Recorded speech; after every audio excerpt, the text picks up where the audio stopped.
Welcome back to my YouTube channel. The last video which has been discussed was regarding preamble, the basic part of our constitution. पिछले video में हमने बात की कि preamble को उसका source of power कैसे मिला और उसके basic features क्या थे. How does the preamble looks or what does our constitution reflects the nature of our country. पिछले वीडियो में हमने ये बातें डिस्कस की थी. This video is regarding in continuation with the same topic that is preamble. But जो subject है वो नया है. वो बात करता है is preamble the part of our constitution? क्या preamble हमारे संविधान का पार्ट है या नहीं? इसे हम दो important cases से डील करेंगे. एक केस है that is your Berubari case and the second one is the Keshav Nanda Bharti's case. These both cases are very important in the constitution of our India. दोनों cases के judgement supreme court ने दिए थे. एक case के judgement में जहां supreme court ने ये हेल्ड किया कि preamble is not the part of our constitution, in the same Supreme Court in the second case said that and quashed its later judgment that preamble is the part of our constitution in the Keshav Nanda Bharti's case. ये video एक presentation के form में आएगी. I hope you all enjoy the video. So let's get started.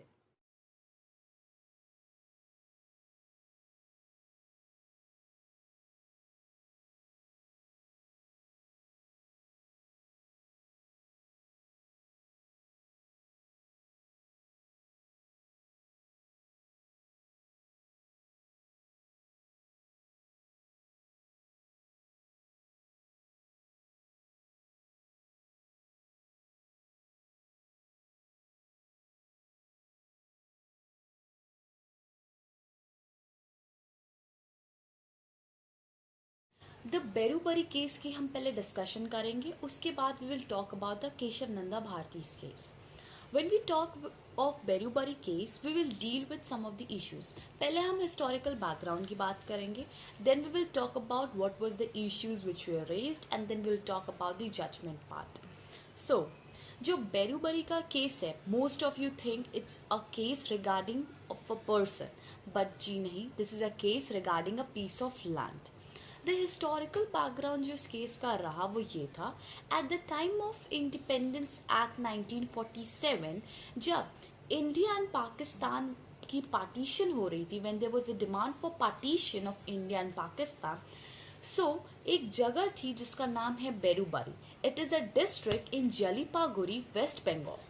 It was a place which was having a population of around 12,000 people and was surrounded of 8.75 square miles. Most of the population of this place was of Muslim majority.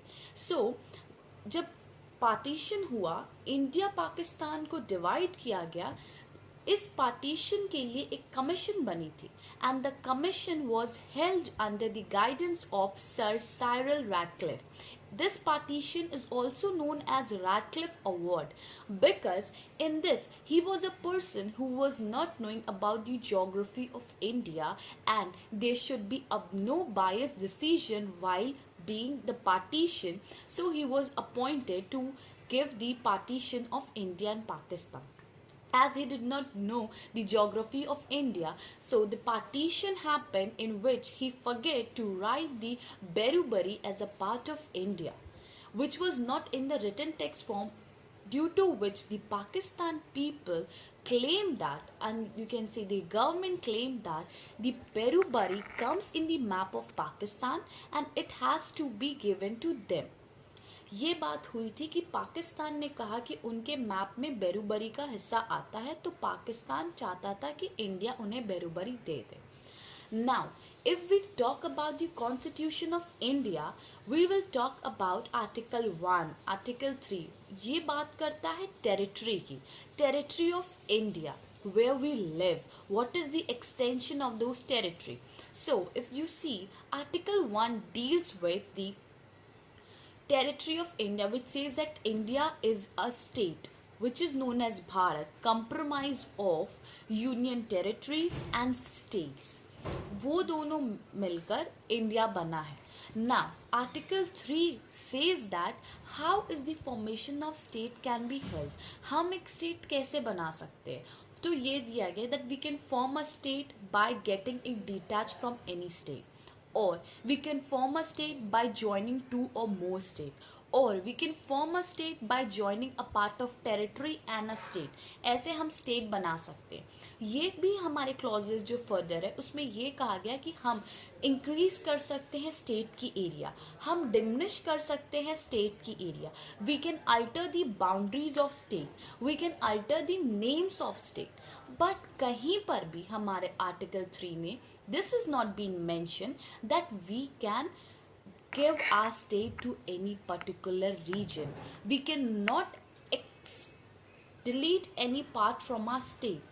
हम यहाँ तक भी कि अगर कोई occupy कर लिया हमने कोई जगह, if we occupy an area we can add that area in our country and call it as a state. हम एडिशन भी कर सकते हैं, but nowhere in all the points of Article 3 it was mentioned that we can delete a part of India. That was a question in front of us, how to give Berubari to Pakistan.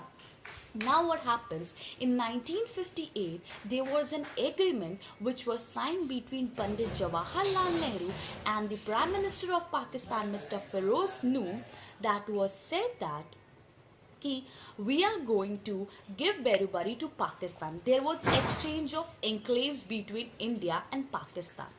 Now the question arises that if we can't give it through the constitution, so how are we going to give that part to Pakistan?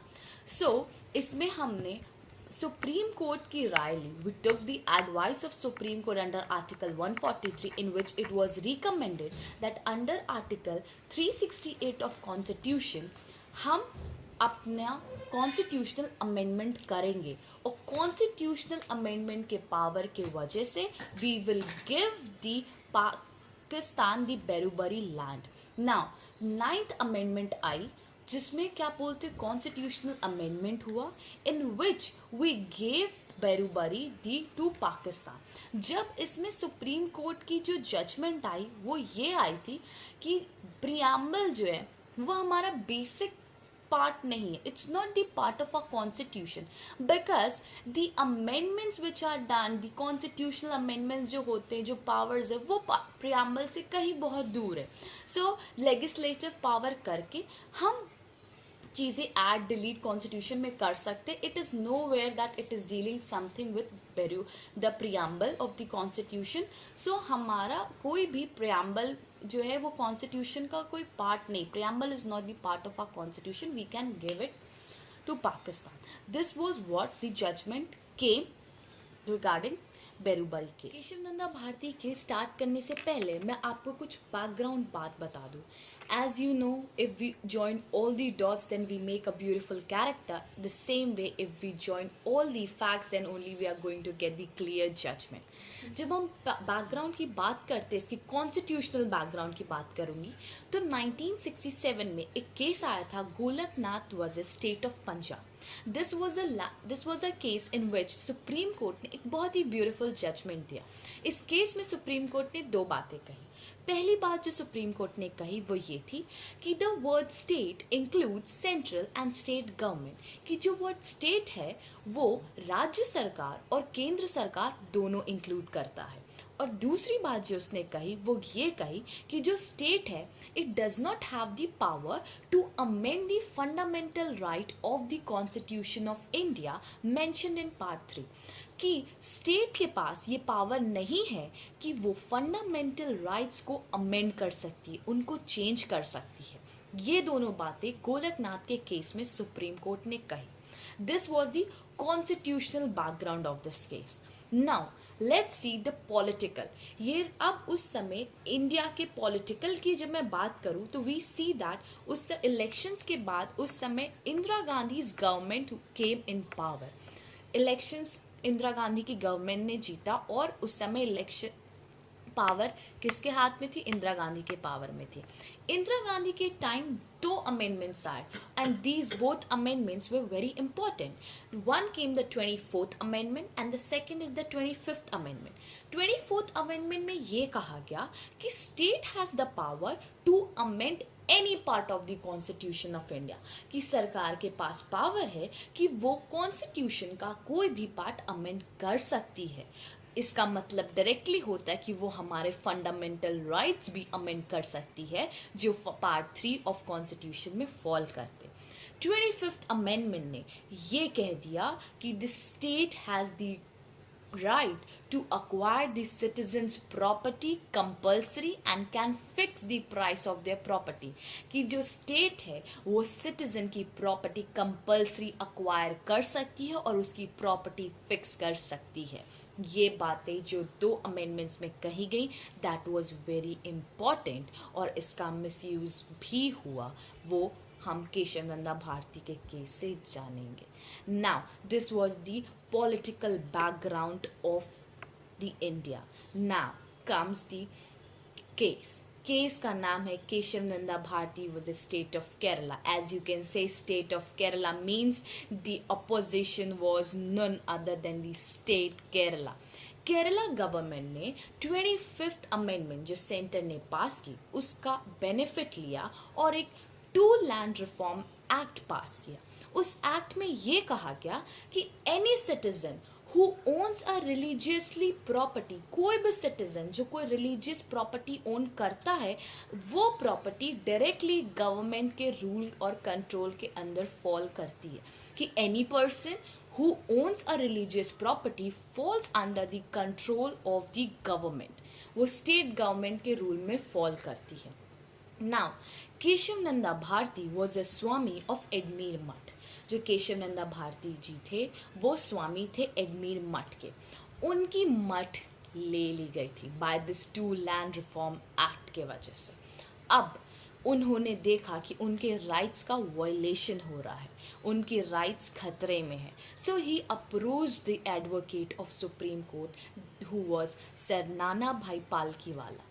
Sir Nana Bhai Palkhivala ने एक petition file की supreme court of India में under article 26, जो कि ये कहता है कि आपके जो रिलीजियस अफेयर्स है उनको मैनेज करने का राइट है एक ह्यूमन के पास, वो उसके अपने अकॉर्डेंस लॉ एंड सब्जेक्ट से डील कर सकता है जो रिलीजियस अफेयर्स के अंदर फॉल करते हैं। और तो इस बात को उन्होंने अप्रोच किया इस पिटीशन के अंदर। उन्होंने बोला कि 26 आर्टिकल की वायलेशन हुई है। As to make it clear, 26 article falls under the fundamental right of part 3। जब ये बातें आ गई, जब एक पर्सन का फंडामेंटल राइट खतरे में आता है, so supreme court has to act to safeguard the constitution. क्योंकि सुप्रीम कोर्ट बनाया ही इसलिए गया है कि जब कभी कॉन्स्टिट्यूशन, रूल्स, रेगुलेशंस या कोई ऐसी चीज़ें हों जिससे इंडिविजुअल की प्रॉपर्टी, इंडिविजुअल के ऊपर हार्म पहुंच रहा है, तो it act as a guardian. Supreme court act as a guardian for constitution. And when your fundamental rights are taken, when your properties are taken, when an individual's rights are infringed, then you have no other door than the Supreme Court of India. Because जब आपका fundamental right है जो कि fundamental आपको मिलना चाहिए, जो एक नीड है हर एक basic individual who is living in the country, and when वो इन्फ्रिंज होता, क्योंकि 24th अमेंडमेंट ने तो यही कह दिया था कि स्टेट के पास पावर है कि वो फंडामेंटल राइट तक अमेंड कर सकती है। तो जब आपके अधिकार भी चेंज होने पर आ सकते, जब वो भी खतरे में होते, तो where you will go none other than supreme court of India. Supreme court of India approach किया गया। Now in the Kesavananda Bharati was a state of Kerala, supreme court of India ने एक बहुत ही प्यारा जजमेंट दिया। उस जजमेंट में 2 बातें बहुत इंपॉर्टेंट है जो उसने कही। पहली बात तो I would like to tell you that this was a case in which 13 bench की जजमेंट बैठी, और ये अभी तक का लार्जेस्ट कॉन्स्टिट्यूशनल बेंच जजमेंट है। Second thing which was there, that it gave a majority of 7:6. 7 judges were for the favor of Keshav Nanda Bharti and 6 judges were against. So obviously बात थी कि केशव नंदा भारती के रिगार्डिंग जजमेंट आई। पहली बात जो supreme court ने कही वो ये थी कि पार्लियामेंट आर्टिकल 368 के अंदर एक बहुत ही वाइड पावर इंजॉय करता है, कि parliament has a wide power under article 368, no doubt. It can amend any part of the constitution, no doubt. आप कोई भी पार्लियामेंट कोई भी पार्ट कॉन्स्टिट्यूशन का अमेंड करने की रखती है, ठीक है, रखे, कोई दिक्कत नहीं। but it cannot amend the basic structure of constitution. वो constitution की basic चीज़ें जो मूल्य चीज़ें हैं वो अमेंड नहीं कर सकती है. और वो बेसिक फीचर्स क्या होते हैं? It's the fundamental right that is your basic feature, it's the democracy that is your basic feature, it's secularism that is your basic feature. ये सारी बेसिक फीचर्स हैं जो कि फॉल करती हैं हमारे प्रियम्बल में. ये सारी बेसिक फीचर्स हैं जो हमारे कॉन्स्टिट्यूशन में फॉल करती हैं, और ये चेंजेस करने का पावर अमेंडमेंट पार्लियामेंट भी नहीं रखता है. दो उसके पास बहुत वाइड पावर दिया गया, but yes supreme court gave by this judgement a limit to the parliament. It said that you cannot cross the boundary beyond this. You don't have any power to cross this line. You cannot amend the basic structure of Constitution of India despite having such a vital role in the democracy of India. Despite having such wide powers, you can't act beyond these bars. And that was the most important thing which it gave. The second thing जो बहुत ही important judgment दी गई वो हमारे preamble को लेकर दी गई. Supreme court ने कहा अपने judgment में कि preamble is the basic integral part of our Constitution of India. कि preamble कोई ऐसी चीज़ नहीं है जो बाहर से. It's nothing which has come outside of constitution. It is already existed in a constitution of India. Yes friends, preamble हमारे constitution का इंटीग्रल पार्ट है. As I would like to share an example with you. We are the people, we have same body. अगर मैं आपकी bodies change कर दूँ there will be no effect. But if I change your soul, मैं जब आपकी soul बदल देती हूँ, दूसरी body में change करूँगी, आपकी personality change हो जाएगी. You'll get a new personality. Yes friends, soul, the preamble is the soul of constitution. We look into the mirror and we say that yes, I'm looking beautiful, you're looking handsome, you're looking great, or different things. The attribute कैसे दिखते हैं? Reflection से. Preamble is the reflection of constitution of India, is the torch barrier of constitution of India.